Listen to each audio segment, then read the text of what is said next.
degmada marka ee harunta gobolka Shabeellada Hoose ayaa maanta gaaray hay'ado caalami ah oo ay ka mid yihiin IOM iyo WFP. Hay'adaha kormeerka ku maray kaamamka ku yaala duleedka magaalada Marka, isbitaalka guud ee degmada, saldhigga booliska ee Marka iyo dekedda magaalada. Ujeedada imaatinkooda ayaa ahaa sidii ay u soo gaarsiin lahaayeen gargaar bani'aadanimo iyo sidii ay u garab istaagi lahaayeen barkacayaasha. Ugu horeyntii waxa warbaahinta si wada jir ah ula hadlay gudoomiyaha degmada Marka Cabdulaahi Ali Axmed Waafow iyo gudoomiyaha gobolka Shabeellada Hoose Cabdiqaadir Maxamed Nuur CD, iyagoo ka hadlay imaanshaha hay'adaha, iyagoo sidoo kale sheegay in ay soo gaari doonaan degmada Marka hay'ado kale oo caalami ah. Waxaan taaganahay dekedda weyn ee magaalada Marka ee dekeddii hore ee duuqda ayaa la yiraahdaa meesha hadaan taaganahay. Maanta waxa halkaan noogu soo booqday marta culus oo isla markaas ama wufuud beesha caalamka ka socda ayaa halkaan noogu soo booqday. Waxay halkaan ku soo gaareen booqasho isla markaas ay ku booqanayeen ama ay ku guurgalayeen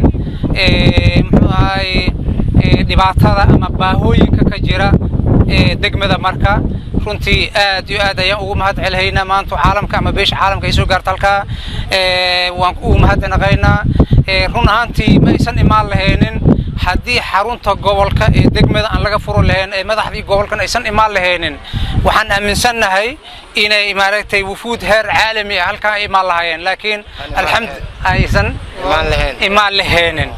runtii waxaan leeyahay marka ugu mahad celinayaa markuu qorayso maamulka gobolka oo maalmahan buu u joogay shaqo shaqo culus ka hayay gobolka Shabeellaha Hoose gaar ahaan xarunta gobolka ee degmada Marka ku taala. waa u mahadnaqaynaa iyagana. waxaan soo wareejinay wufuuda guud ahaan maxaa la yiraahdaa magaalada daafaheeda kala duwan sida maaragtay IDBD-da sida qaxootiyada saldhigga degmada Marka gobolka xarunta gobolka. maanta runtii waxaan ku faraxsanahay international community-ga maanta isla quraacno farxad ay noo tahay. intaasna waxa sabab u noqday gudoomiyaha gobolka Shabeellaha Hoose iyo ku-xigeenadiisa oo maalmahan sal ka dhigtay degmada. aad iyo aad ayaan ugu mahadnaqayaa.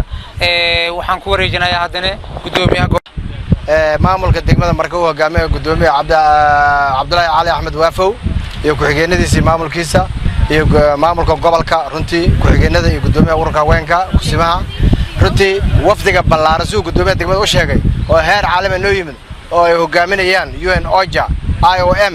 waxaan u mahad celinaa Dr. Richard iyo maxaan ku yiraahdaa Safa oo UN OJA ka socota iyo Lara oo ka socota maxaan ku yiraahdaa WFP iyo Laura oo ka socota maxaan ku yiraahdaa UNDP iyo maxaan ku yiraahdaa Edward oo asna ka socda UN OJA iyo maxaan ku yiraahdaa Al Noor oo ka socda UN OJA iyo maxaan ku yiraahdaa dadkaas oo dhanba oo maxaan ku yiraahdaa hogaaminayaan iyo gabadha maxaan ku yiraahdaa leeyahay ayadana Yugo oo ayadana ka socda hay'adaha caalamka ah. waxaan leenahay ku soo dhawaada gobolka Shabeellaha Hoose, ku soo dhawaada meelaha maxaan ku yiraahdaa ay rabaan inay booqdaan gudoomiyaha degmada maxaan ku yiraahdaa iyo anagoo la wada jirna ayaa maxaan ku yiraahdaa ku soo wareejinayna. waxaan ku faraxsanahay dekedina taaganahay dekedaano xilliga Boortaqiiska Isbaanishka Talyaaniga la soo dhisay ilaa Sayid Barqash. runtii oo calaamadaha ugu muhiimsan gobolka Shabeellaha Hoose dekedaano u baahan in la dhiso oo mooska meesha laga dhoofin lahaa, qudaarta laga dhoofin lahaa, xoolaha laga dhoofin lahaa, bagaashka iyo raashinka laga soo ilaa dekedan waxay shaqeynaysaa 2007 xilliga aniga meesha aan joogay gobolka xilligayga hore ilaa 8 ilaa 9 waa shaqeynaysaa. haddana waxaan rajaynaynaa dekedan in dib loo dhiso, dib inay u shaqeyso. waxaan leenahay wufuuda caalamka ka socota ha lagu daydo. waxaan leenahay dawladda koonfur galbeed waxa u soo heetay sharaf iyo karaamo. ana u hambalyeynaa madaxweyne Cabdilaahi Lafta Gareen iyo madaxweynaha dawladda federaalka Maxamed Cabdulaahi Farmaajo.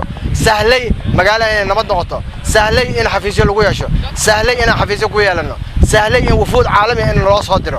waxaan leenahay wufuud waa maasanyiin shacabka degmada Marka iyo maamulka degmada Marka waa maasantiin. salaamu alaykum waraxmatullaahi wabarakaatuh. hay'adaha maanta soo gaaray degmada Marka ayaa waxaa soo dhaweeyay mas'uuliyiinta gobolka Shabeellada Hoose iyo mas'uuliyiinta degmada Marka oo ugu horeeya gudoomiyaha gobolka Shabeellada Hoose Cabdiqaadir Maxamed Nuur CD iyo gudoomiyaha degmada Marka Cabdulaahi Ali Axmed Waafow. Jaabir Baakay, Sam News TV, degmada Marka.